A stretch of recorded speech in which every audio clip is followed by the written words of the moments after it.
Controversy there this morning in the newspapers and in the media there yesterday evening to do with the RTE redundancies situation. An ex-chief financial officer got a very good, an exit package, a redundancy exit package, but apparently it didn't go through the proper channels in terms of being signed off and so on. In fact, it appears to have been signed off by the D. Forbes, who's unavailable for comment.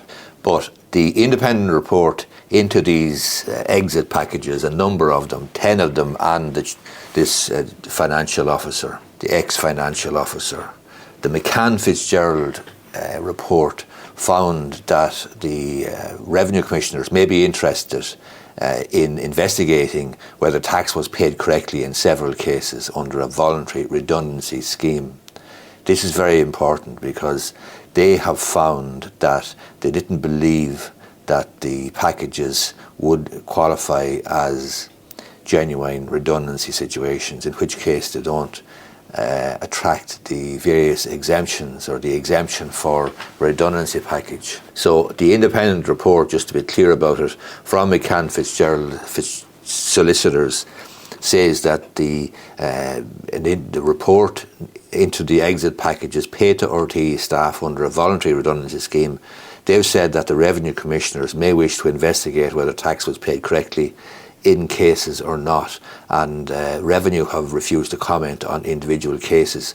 But there's one aspect to this case that's being overlooked, and that is this. There was 10 packages, leaving aside the ex-chief financial officer or whatever her position was, and the fact that D. Forbes seems to have signed off on that deal without going through the particular process. The packages for the 10 employees could be problematic, and something that many people will probably overlook because they're not familiar with the situation is this. In every redundancy package, there's going to be an agreement, a severance or termination agreement, which will be signed by the employer and the employee. And in that agreement, generally, the standard operating procedure is, the standard sort of a clause or term is that the tax or the payment will be made in the most tax efficient way permissible by law. And that gives rise to the question of whether the person, the recipient, the employee has an entitlement to the exemption on termination of employment. There is certain exemptions. There's a lifetime exemption of up to €200,000. But in addition to that, there's always, in the standard termination or severance agreements, there is always a clause in it in which the employee indemnifies the employer against any tax liability arising. In other words, the employer will say, we will pay this in the most tax efficient way possible, but in another clause, the employee will be giving an indemnity to the employer in respect of any underpayment of tax.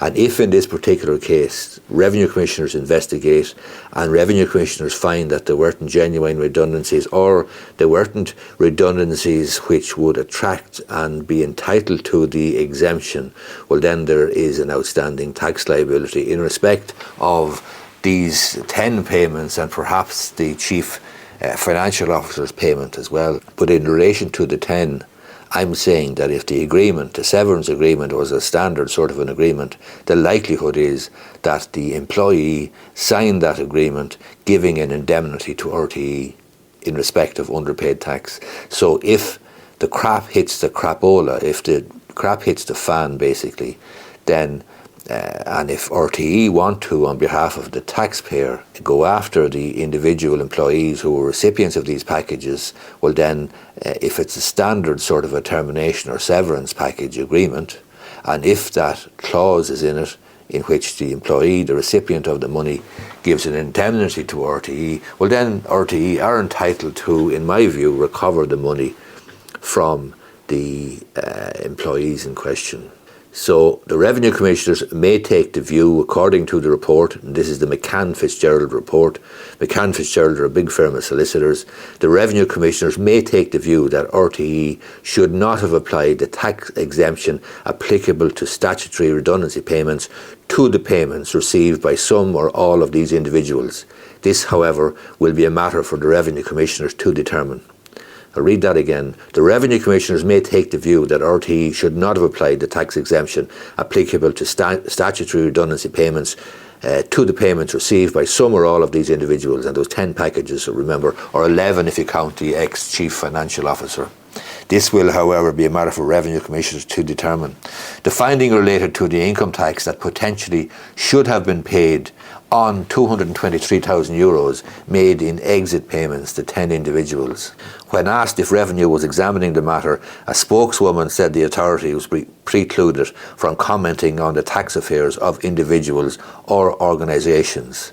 What I'm saying here quite clearly is that in a standard termination agreement, there is the clause making provision for the payment being made in the most tax efficient way permissible by law, but there's also an indemnity given by the employee to the employer in respect of any underpayment. And if the Revenue Commissioners find that the income tax that potentially should have been paid on $223,000 made in exit payments to 10 individuals, then it'll be interesting to see who coughs up to the Revenue Commissioners. Will it be RTE, in other words you and me, the taxpayer, or will it be the individuals who received a tax exemption to which they may not have been entitled? I don't know that, but I do know what I see in ordinary, everyday, standard severance package or termination agreements.